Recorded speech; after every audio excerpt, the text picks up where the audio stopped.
నాన్న వెంబడి కూడా పనులకు పోయినాం. నేను తమ్ముడు ఇద్దరం కష్టపడి మళ్ళీ ఇండస్ట్రీకి వచ్చి సెట్ బాయ్స్గా పోయి, లైట్ బాయ్స్గా పోయి, మేకప్ మ్యాన్గా పోయి ఎన్నో కష్టాలన్న, ఎన్నో అవకతవకల జీవితాలు, ఎన్నో ఇబ్బందులు.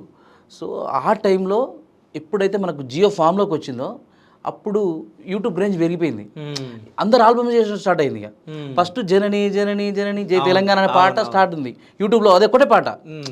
సో ఆ తర్వాత ఆ పాట వచ్చిన 5, 6, 7 సంవత్సరాలకి మన పాటలు స్టార్ట్ అయినాయి.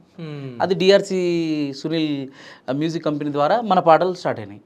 సో అట్లా మేము హైదరాబాద్కి రావడం, ఎంతో కష్టపడము, ఎన్నో కష్టాలు, ఎన్నో ఇవి చూసి ఆల్బమ్ స్టార్ట్ చేసినాం. ఇక సో మనం ఆ ఊర్లోనే ఉండొద్దు, ఓన్లీ కేవలం మన టౌన్లలోనే అక్కడే అంటే మాకు షాద్నార్లో కాలేజ్ చేసేవాళ్ళం. అక్కడ కూడా మంచి మా కాన్ఫిడెన్స్ అది.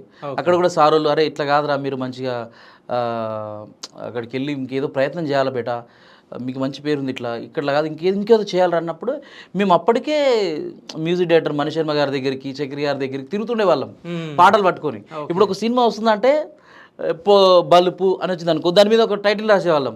పవర్ వస్తుంది అనుకో, దాని మీద ఒకటి రాసేవాళ్ళం.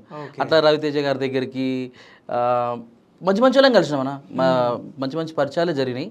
సో వాళ్ళు ఏంటంటే ఆ టైంలో ఇక మనకున్న ఏజ్, మనకున్న ఇది చూస్తారు కదన్న, చిన్నపిల్లలు, ఓకే వీళ్ళకి ఇంకా అనుభవం రావాలని అనుకుంటారు. సో అట్లా ప్రయత్నాలు చేస్తూ చేస్తూ చేస్తూ ఎప్పుడైతే మనకు ఇక ఈ జియో నెక్స్ట్ లెవెల్కి వెళ్ళిపోయిందో, యూట్యూబ్ ఫామ్ అయిందో, అప్పుడు ఆల్బమ్స్ పడ్డాయి మనకి.